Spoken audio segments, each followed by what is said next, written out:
off, Devin, or if you want? I can go ahead and introduce Sean if that would. Yeah, why don't you sit in the seat? And we are now back live, Senate Health and Welfare. And it is still January 13th.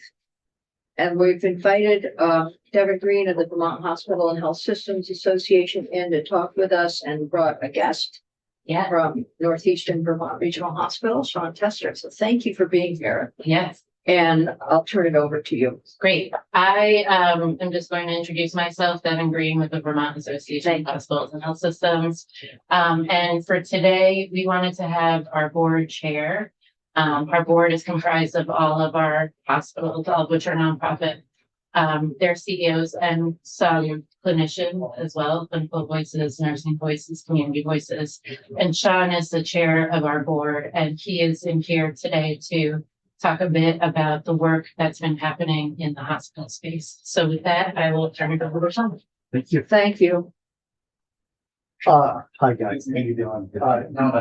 Thank you all for having me here. And I know that the work at this, guys all have a lot of work ahead of you as you were at the beginning of the session. So I just appreciate you all giving me an opportunity to share what hospitals across the state are doing around affordability. And then I thought I might use some specific examples for what Northeastern Vermont Regional Hospital is doing. So state your name, please. So my name is Sean Tester, and I'm the CEO of Northeastern Vermont Regional Hospital. Okay. Yeah. Thanks. So I did want to start with the work that we have done over the past year around addressing the affordability challenges facing all Vermonters. And I'm really proud to share that through the collective action and efforts of Vermont's hospitals last year, as we built our fiscal year 2026 budgets, which, as many of you may know, started October 1st, we collectively saved or cut $230 million from the system. Those are the savings that we're able to achieve through that work. And I think what I saw working with my colleagues in that state was this real strong sense that this was important, but we really needed to lean in to do that work and make it happen. I thought it might be illustrative to share what that looked like at Northeastern Vermont Regional Hospital so that you can see examples of how we're able to achieve those savings. Now, obviously, Northeastern Vermont is on the smaller side of Vermont's hospitals. We're not a large hospital, so the portion of that 230 million was much smaller. But for us, it meant finding about $2.5 million of expense reductions to meet our budget goals for fiscal year 2026. So the steps we took in order to do that included offering a voluntary retirement program for some of our more senior employees. And we had about 15 people take advantage of that program on Summit, which we're really pleased with. That helps us reduce our total overhead. In many of those positions, we did not, some of them, not many of them, but some of them we were able to get away without replacing that, right? Do you want to be interrupted? Sure. I was just wondering if those were administrative positions or, surgical staff or. It was a mix, but it was primarily administrative. So it might be like front office, secretarial, that type of thing, but it was a mix. However, in addition to the voluntary retirement program, we did also eliminate 8 positions. 5 of them were administrative and 3 of them were clinical. Yeah. Part of that is a little bit right sizing for the patient volume that we have, and then working with our teams to get a lot tighter and more efficient in how we deliver the care with the We did, after careful evaluation, we made the difficult decision to eliminate our occupational medicine program, which was included in those staff positions that we eliminated. For a variety of reasons, but it just made sense for our community. A lot of organizations approach occupational health in different ways today. And a couple of years ago, in an effort to reduce our avoidable ED visits, we started an express care program. It's not quite urgent care, but more like walk-in urgent care and primary care. and we're able to roll some of the services that we had provided through occupational medicine, for example, DOT exams, into the breast care setting, leveraging existing staff. We did work closely with a couple of our internal departments at the hospital, notably our hospitalist program and our emergency department, to restructure how we staff those departments, which are staffed at 724. Through doing that, we reduced the total hours of clinical time required to staff those departments. Hasn't come with some pain. There are certain things like at the change of shift within our emergency department, we typically had about an hour overlap of clinical time. We reduced that to basically nothing. But through that, we were able to achieve about, well, between the two, it was almost $400,000 of those savings on an annualized basis. And that demonstrates just our working hard to make sure that we're as efficient as possible in the way we're delivering the care. Another big savings came from looking at our fringe benefits, including our healthcare plan. We're self-insured, but one of the biggest drivers of expense on a healthcare plan are our own drug costs. The biggest driver we have seen over the last 4 years are, so yes, what's that? Diet pills. Weight loss drugs.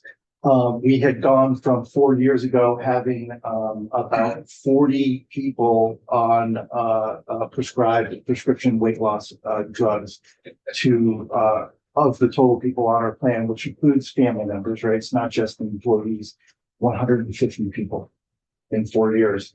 And the costs had just gotten out of control. So we made the difficult decision to, among some other minor changes, but the big one was eliminating coverage of those drugs for weight loss diagnosis. If they're prescribed for diabetes or some other conditions, they're still covered. But with that change alone, we're saving about $1 million a year. Painful though, it doesn't make people very happy. We're continuing to monitor that.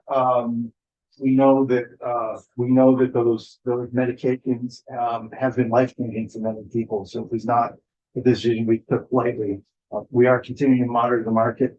There are new weight loss medications coming on in pill form that look like they're going to be much less expensive. And so hopefully in subsequent years, we can revisit that decision and open up options for today. So that's what we did last year. Moving forward, looking forward. Can you briefly talk about the New England collaborative health network? So we're not, Okay, we're not members. we're not personally members. Okay, that's on the bottom. Okay. I think that back to Devin. We'll leave that to Devin. I will say though, we have considered it. Okay. The reality is, we are already in a group purchasing program. Okay. It's called NIA.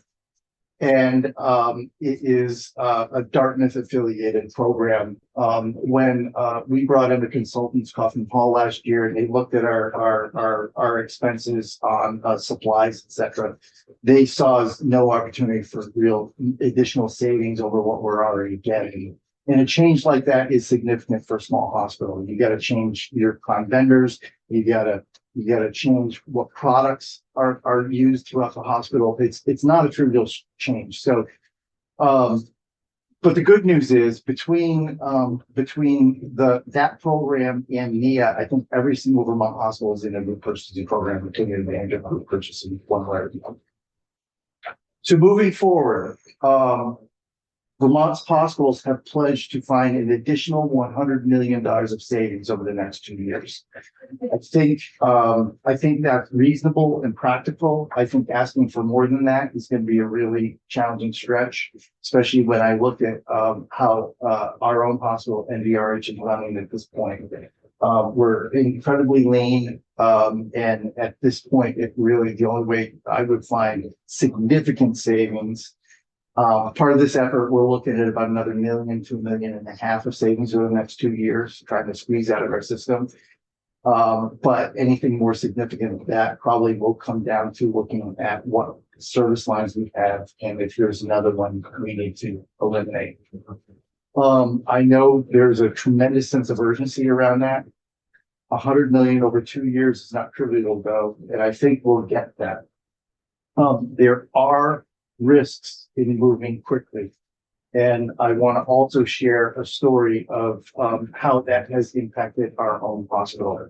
So, as you all know, if you read The Digger or Channel 3, watch Channel 3 News, or just are part of the healthcare conversation in the state, we're under tremendous strain, and the conversation has revolved around how do we transform our system, how do we consolidate services into centers of excellence, how do we lower costs, and what the impacts may be on our hospitals.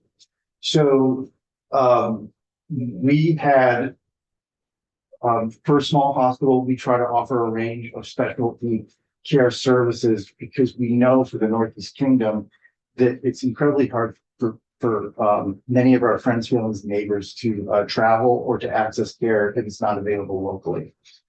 That's our primary driver for offering those services. Most of those services lose us money, right? So, so that's a big challenge for us.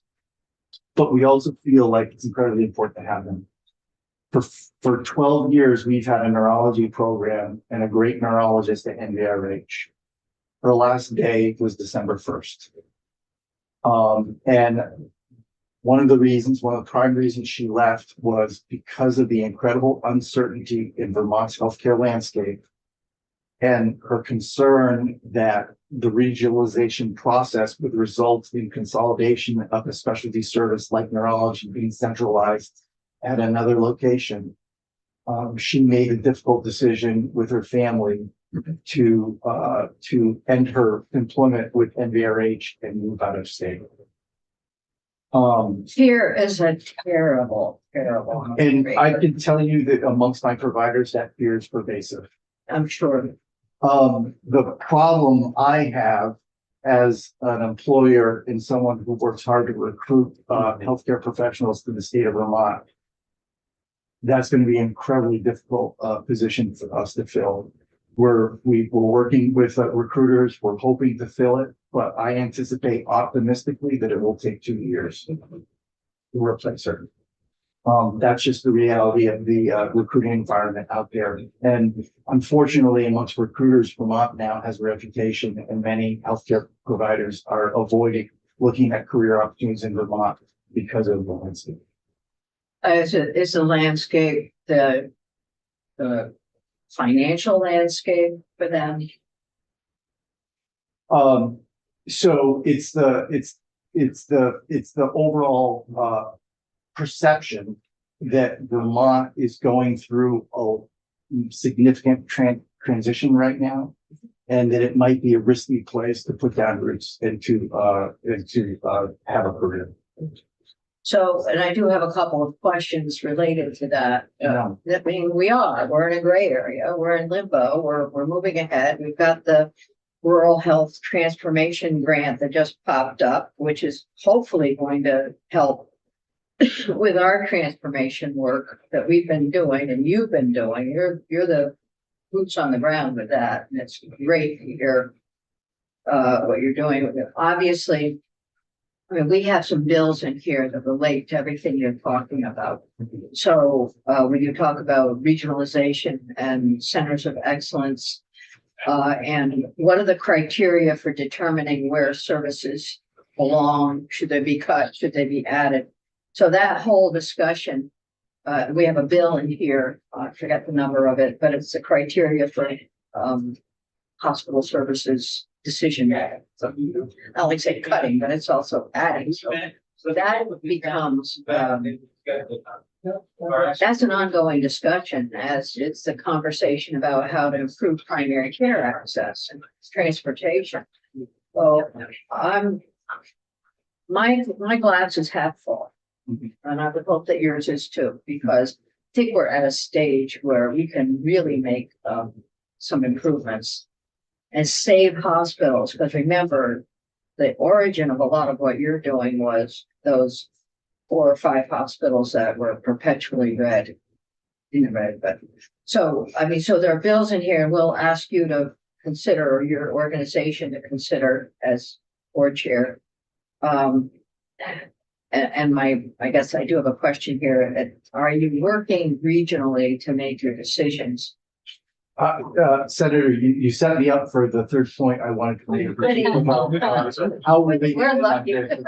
Yeah.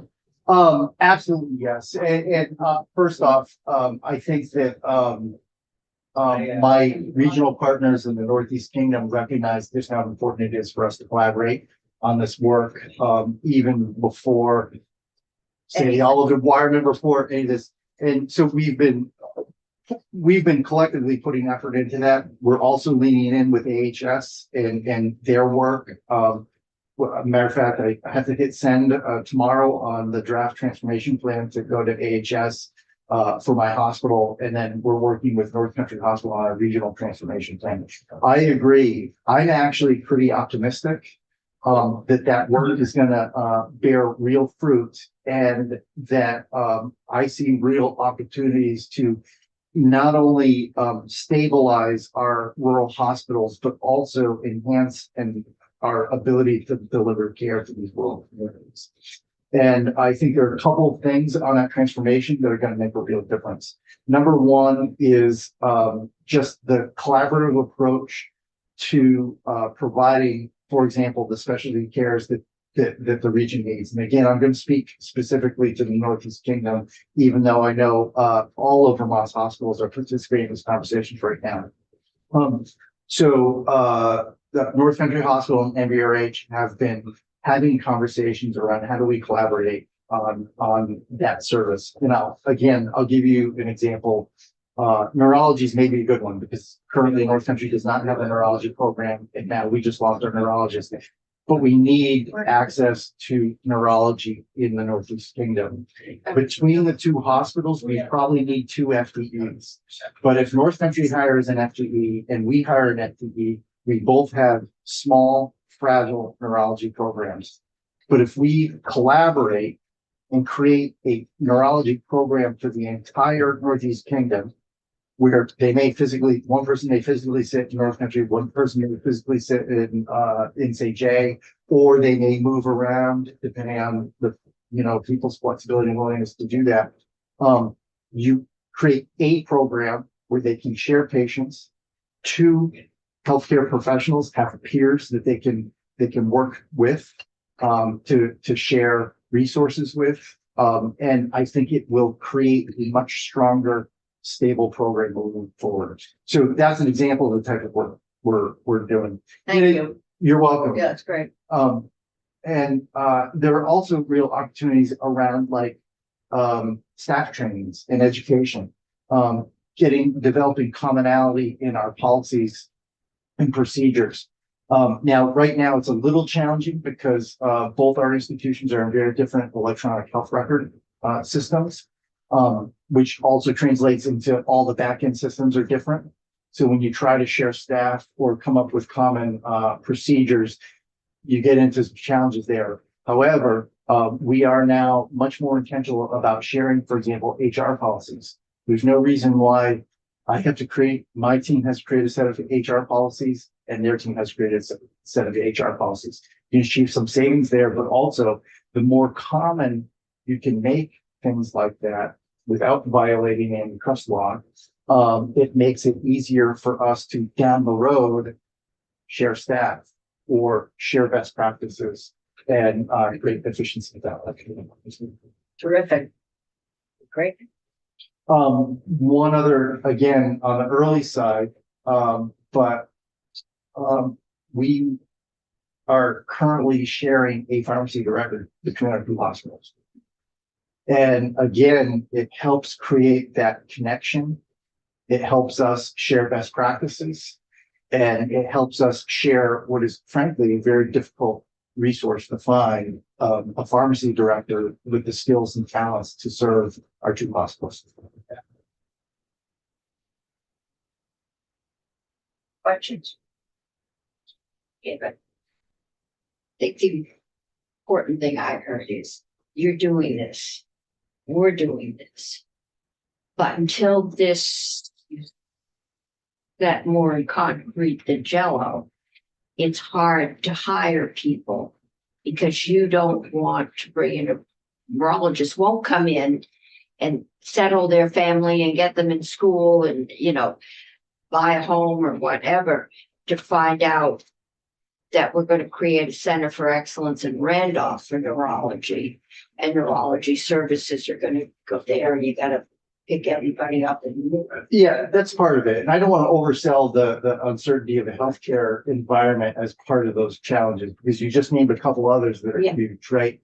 I cannot tell you, I know you guys all hear it all the time, the housing crisis is real. Yeah. And when even well-paid healthcare professionals cannot find a home in the Northeast Kingdom to relocate to, we've got a serious problem. So we've got to address the housing crisis. And we need to solve it 5 years ago to address that. The cost of living issue for the entire state. I know we talked about the cost of healthcare, the cost of education, but the overall tax burden in the state is also a significant barrier to us recruiting healthcare professionals to the state. So when we're recruiting a physician, typically our best recruits have some connection to Vermont. But the reality is even those healthcare professionals are considering career opportunities in New Hampshire, in Virginia, in Colorado, in Tennessee. And many of those states have a much lower cost of living than the state of Vermont. And as much as we like to think of Vermont as special and they have great mountains, many of those states also have amazing mountains. And people are making practical decisions based on pocketbook issues, even though they may be on the higher end of the income spectrum. So it's something we just need to be very aware of. I hate to do this because we're just getting started, but I please would ask you to come back. And we'll schedule this in with you and Boz. Sounds good. I know you're out of time. I just want to hit the high points. Vermont's hospitals saved $230 million last year as part of the budgeting process. We're committed to another $100 million of expense reduction over the next 2 years. And we're leaning hard into the transformation work to make our system more sustainable, affordable, and impactful to the people and communities we serve. Thank you.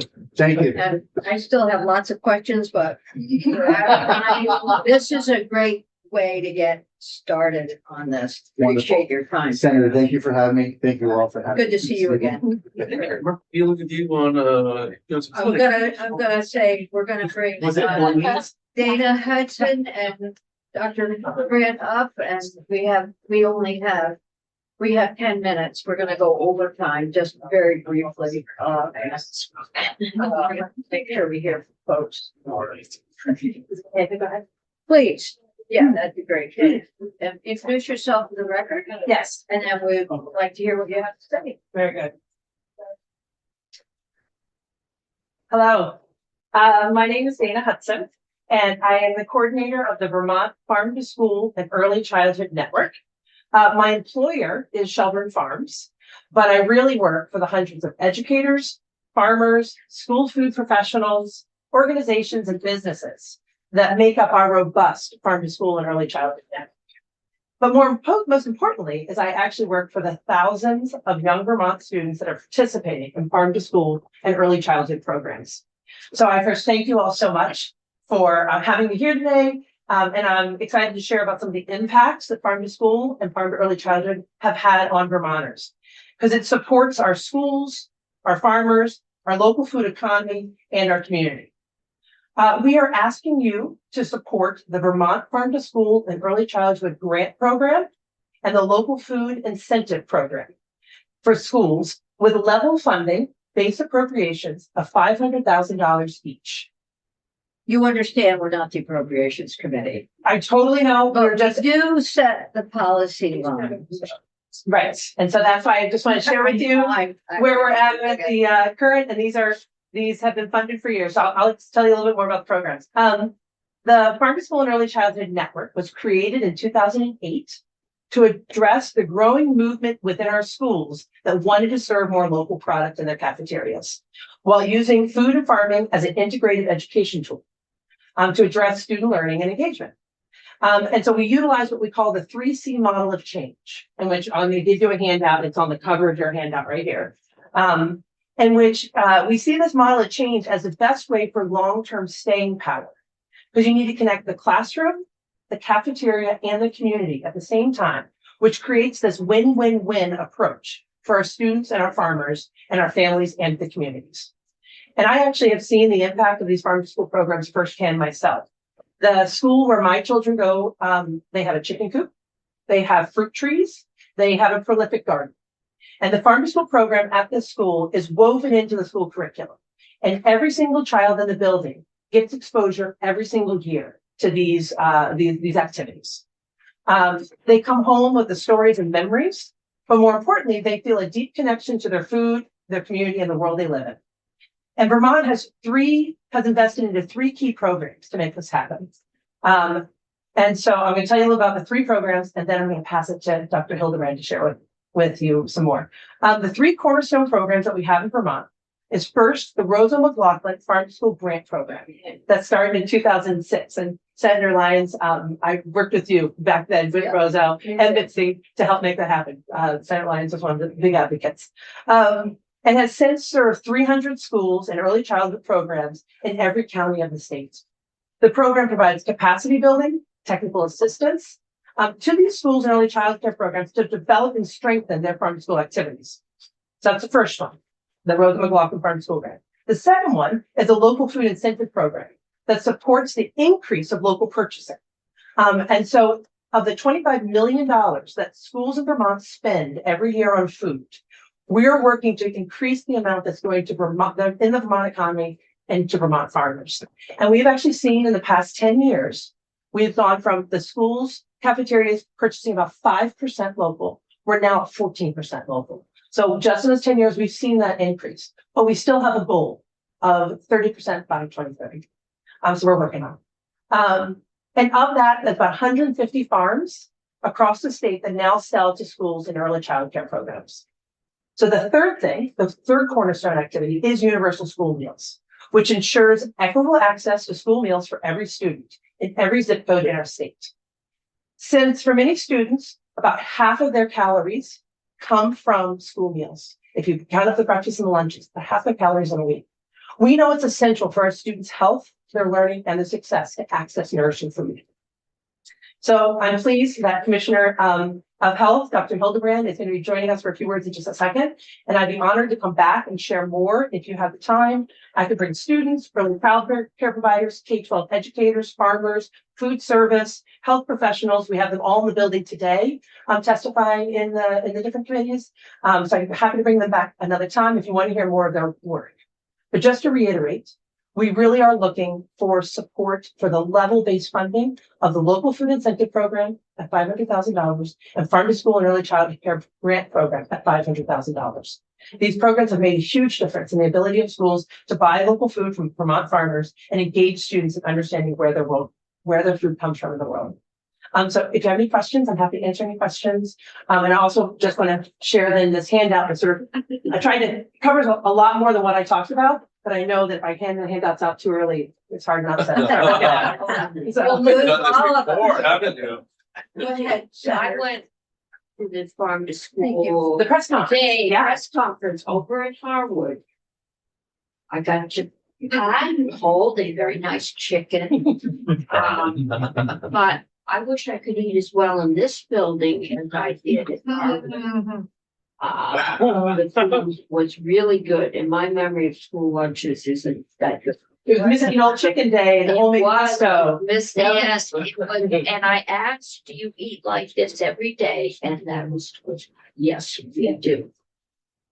I would say that day was definitely maybe a little not higher, but the quality of I polish it. yeah, but the quality is consistently high end when it comes to, and they actually are at 25% local. That school, that's why we did the press conference there, because they've been able to achieve so much. Red Hen is right down the road, and Red Hen makes white bread, or the school bread as white as you can get. I can't pass up the opportunity to mention that I was on the education committee when we passed universal school meals, and I really advocated it for not having it in the education fund. Yeah.